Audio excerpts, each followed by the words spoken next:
নমস্কাৰ, কি খবৰ আপোনালোকৰ? আশা কৰিছোঁ সকলোৱে ভালে কুশলে আছে, লগতে মই ভালে আছোঁ। কেবি কিটচেন মই বৰ্ণালী আপোনালোকক পুনৰবাৰ স্বাগতম জনাইছোঁ। মই লৈছোঁ আজি এটা পাৰৰ মাংস। তাৰ কাৰণে মছলা এইখিনিয়ে ব্যৱহাৰ কৰিম। মই বেলেগ মছলা ব্যৱহাৰ নকৰোঁ। পিঁয়াজ দুটা, গোটা জিৰা, আদা, নহৰু, আলু দুটা এনেকৈ কাটি লৈছোঁ। দুটা জলকীয়া লৈছোঁ, কেইটুকুৰামান অমিতা লৈছোঁ, জালুক লৈছোঁ আৰু ইফালে গোটা দালচেনি আছে, লং আছে, ইলাচি আছে, এখন তেজপাত এনেদৰে দুখনকৈ মই কাটি লৈছোঁ। আৰু মাংসখিনিত মই এতিয়া ৰংগুড়া, অকণমান নিমখ আৰু ইয়াতে মিঠাতেল দি অলপ সময় সানি ভালদৰে সানি ৰাখি থৈ দিম ছাইডত। কেৰাহী উঠাই দিছোঁ। কেৰাহীখন মোৰ গৰম হৈ গৈছে। তেল দিছোঁ, তেলো গৰম হৈ গ'ল। এতিয়া মই জিৰা দিছোঁ,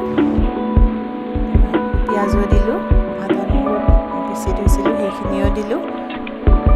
ইয়াত মই এতিয়া গোটা গৰম মছলা, জালুক, জিৰা যিখিনি আছে মই ধুনীয়াকৈ একেলগে পিচিছোঁ। পিচি সেইখিনি ভালদৰে ভাজি ল'ম আৰু আদা নহৰুৰ যিখিনি গুণ থাকে কেঁচা কেঁচা সেইখিনি যোৱাকৈ মই ভালকৈ ভাজি ল'ম।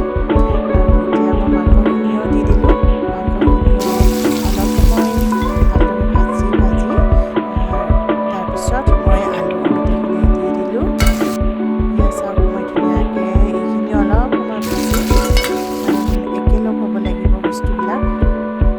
তাৰপিছত মই ইয়াতে গৰম পানী অলপমান দি দিলোঁ। এয়া মই ঢাকি দিছোঁ। পানীখিনি শুকোৱা সময়ত মই মাজে মাজে ঢাকনিখন এৰুৱাই পেলাই মই চাইছিলোঁ।